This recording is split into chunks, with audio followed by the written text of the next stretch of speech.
Hello friends, how are you? I hope you all will be fine. Now I am going to tell you about present continuous tense which you must have been waiting for a long time. मैंने पिछली video में आपको कहा था कि present continuous में बताऊंगा, तो मैं आपको प्रेजेंट कंटिन्यूअस बताने जा रहा हूं। तो सबसे आसान और सबसे बेहतरीन सेंटेंस है ये टेंस, प्रेजेंट कंटिन्यूअस टेंस। आपका जो जितनी मुश्किलें आपका प्रेजेंट इंडेफिनिट टेंस में आया था, इसमें आपको उतना ही आसान होने जा रहा है दोस्तों। यहाँ क्या है कि कंटिन्यूअस के माने सबसे पहले आप समझो। प्रेजेंट के माने तो आप जान रहे हो, फॉर द टाइम बीइंग, अभी अभी जो काम हो रहा है ये आपका प्रेजेंट की हालत को बताएगा। जो भी सूरत हाल आपका प्रेजेंट का है वो बताने जा रहा है। तो कंटिन्यूअस के माने हुआ कंटिन्यू करना, यानी किसी भी काम को अगर आप कंटिन्यू कर रहे हो या कोई भी काम कंटिन्यू हो रहा है, यानी लगातार काम हो रहा है, तो वो आपका प्रेजेंट कंटिन्यूअस टेंस है। जैसे वह जा रहा है, आप देख रहे हो उसको जाते हुए, यानी जाने का काम वो कर रहा है, तो आप बोलोगे ही इज गोइंग। मैं बोल रहा हूं, आई एम स्पीकिंग। हम खड़े हैं, वी आर स्टैंडिंग। तुम हंस रहे हो, यू आर लाफिंग। तो ये आपके प्रेजेंट कंटिन्यूअस टेंस के कुछ नमूने हैं। अब मैं दोस्तों आपको बताता हूं कि प्रेजेंट कंटिन्यूअस टेंस को बनाने का तरीका क्या है।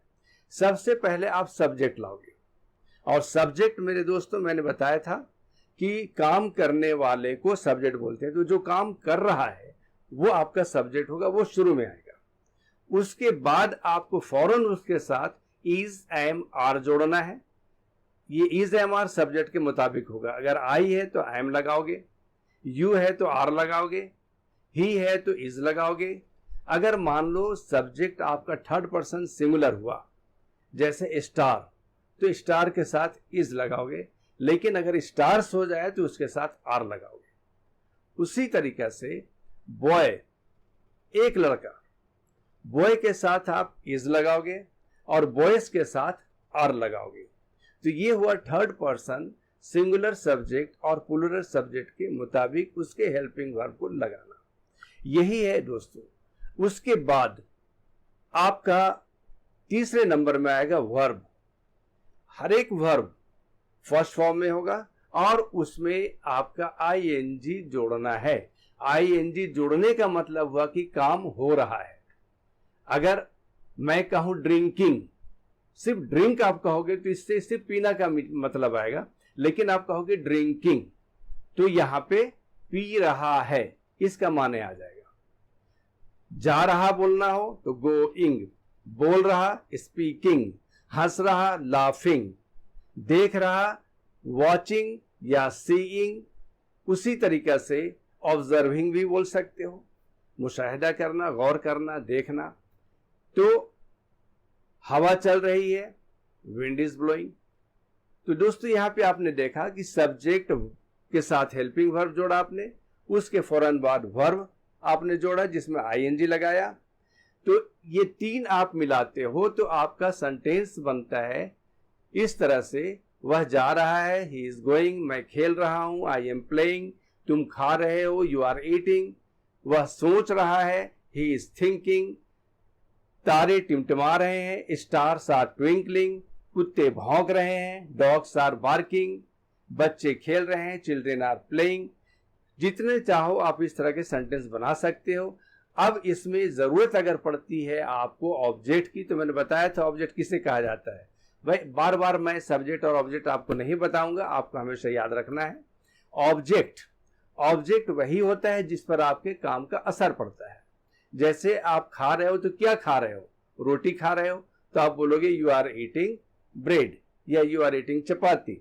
उसी तरीके से तुम खाना खा रहे हो, यू आर ईटिंग फूड। अगर आप सेब खा रहे हो तो you are eating an apple. इसी तरीके से गाय घास चर रही है, the cow is grazing grass.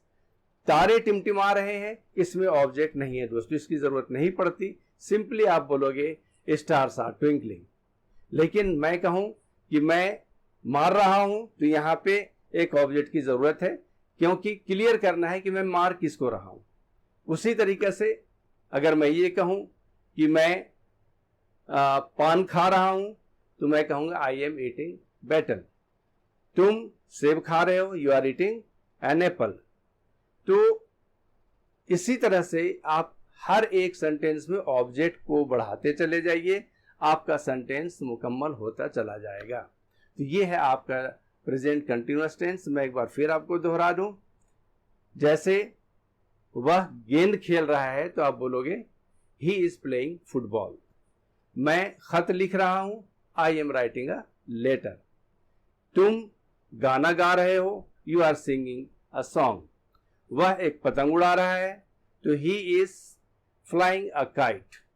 तो इसी तरीके से आप अगर चाहो तो ये कहो कि पक्षी घोंसले बना रहे हैं तो आप बोलोगे the birds are building the nest. यहां पे दोस्तों याद रखना, मेकिंग का यूज नहीं करना है, क्योंकि ये एक जो है घर जैसे हम बनाते हैं उसी तरह घर के लिए भी बिल्ड का यूज करते हैं। तो पक्षी भी अपने लिए घर तैयार कर रहे हैं जिसको हम घोंसले बोलते हैं।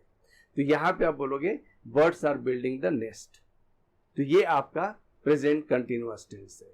और दोस्तों इसी तरह मैं टुकड़ों में ही आपको आगे भी नेक्स्ट वीडियो में इसका नेगेटिव बताऊंगा। ये सेंटेंस जो मैंने आपको बताया ये अफर्मेटिव सेंटेंस था। इसके बाद अगले वीडियो में नेगेटिव, फिर आपका इंट्रोगेटिव, फिर नेगेटिव इंट्रोगेटिव, इस तरीके से अगला में आपको अब प्रेजेंट कंटिन्यूअस टेंस मुकम्मल कर दूंगा। डियर फ्रेंड्स, अभी तक अगर आपने हमारे चैनल को सब्सक्राइब नहीं किया है तो आप सब्सक्राइब कर दें और जहां तक हो सकता है इसे शेयर करें। और डिस्क्रिप्शन बॉक्स में हमारा होम असाइनमेंट दिया हुआ है, आप डिस्क्रिप्शन बॉक्स में जाइए, वहां लिंक है, लिंक को क्लिक कीजिए और हमारा होम असाइनमेंट आप चेक कर सकते हैं और देख सकते हैं। Thank you very much.